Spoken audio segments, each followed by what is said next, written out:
Why do you think the adoption rate is so slow or slower than expected? I'm not sure. You know that mankind is very reluctant to changes. Maybe this has to do, but maybe yeah. This is a big. It's just a question mark. Maybe this has to do with the generation. I'm for sure that that young farmers have a completely different approach to these things than maybe their father's generation. Like my father did the quotes and sent it by fax, and he had 3 days. He had 3 weeks to do a quotation. I need to send by email and do the quotation in one single day, including a drawing. So I think this has to do a little bit with the generational change of the farmers. Still a lot of farms, still a lot of investors are private investors, and maybe not traded companies. There are obviously many traded companies, but still very family driven, and then it needs a little bit of generational change to get this in. This is again my personal opinion. Probably Yeah. it goes this direction. Yeah, it's from my experience. You might have something there because 15 years ago, I had some experience with a technology that um, was already available in the market at that time. And people, mostly farmers, were very interested in it, but only to learn what it can do, but they never had the courage to adopt it.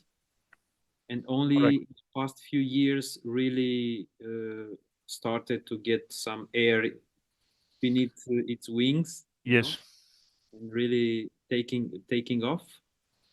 But yeah, at that time I wondered a lot why it's um, it's not something that will jump on it and grab it because the benefits are unbelievable.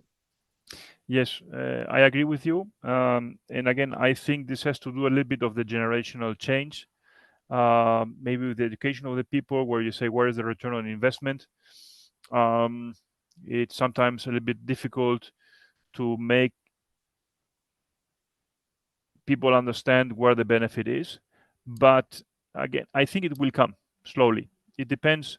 Um, I've been recently been talking with one of our Australian dealer, um, and even Australia, which for me is on the other part of the world, almost completely opposite.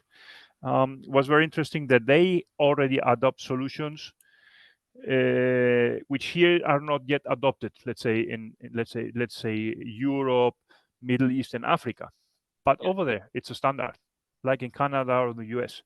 So these things will slowly come to us as well. And again, I think it has to do a little bit with the generational uh, change. I'm pretty sure about that. yeah, it's very interesting. Can you reveal what technology is a standard in Australia but not yet adopted in Europe? So there's a company doing very special sensors which detect phosphine gases for fumigation, measure the concentration inside of the silos. Fumigation in Australia is very well even ruled. There's norms about it. How to do fumigation is the only country in the world which has a specific norm for that.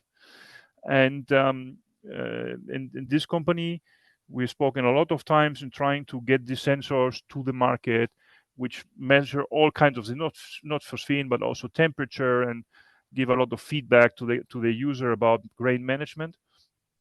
And we have never been really able. Yes, a lot of people with having interest, um, but we never managed one step further. And talking with our partner in Australia, said, well, yes, this company has sold a few thousands of those sensors over here, standard. So it has to do with the market philosophy, thinking of the people. I think in Europe, I come back to Europe, but not only, but in Europe, we have had a lot of business and a lot of grain storage handling plants and processing plants, very much linked to subventions from the European Union with extremely limited budgets, and there's a budget of a certain amount, and we want to supply only one of these and one of these, but nothing else, because this is what is covered by the subventions. Maybe it has to do with that as well. So no innovations because it's not covered, but by the money I will get from the government or from this EU central institutions. Maybe it's that. But again, sooner or later, this will be coming over to us as well. Yeah, I think sometimes the innovation goes from the innovator to the end user and not the other way around. And the innovator is saying, look, this with my solution, my software or my sensors, whatever, I can help you cut costs with 50%. It's just an example. Yes. But the user, the end user, let's say the farmer, will think, but I don't consider this as a problem. I don't trust that you really cut. So I'm doing this for, I don't know, 20 years and it was running okay. I had no issues with that. It cannot run better. Okay, it cost 100. You promise it, you will cut the cost to 50, but I don't trust you. I'm waiting for someone else. Someone else. Yes.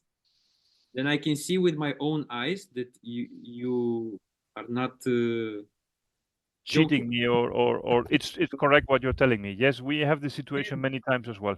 I also adopted. From my experience, yes. This is the general mindset that I encounter with. Yes, it's very typical. Let's see what the neighbor is doing. If he's doing and is running well, then we will think about the next step. Yeah, that's true. We have this as well.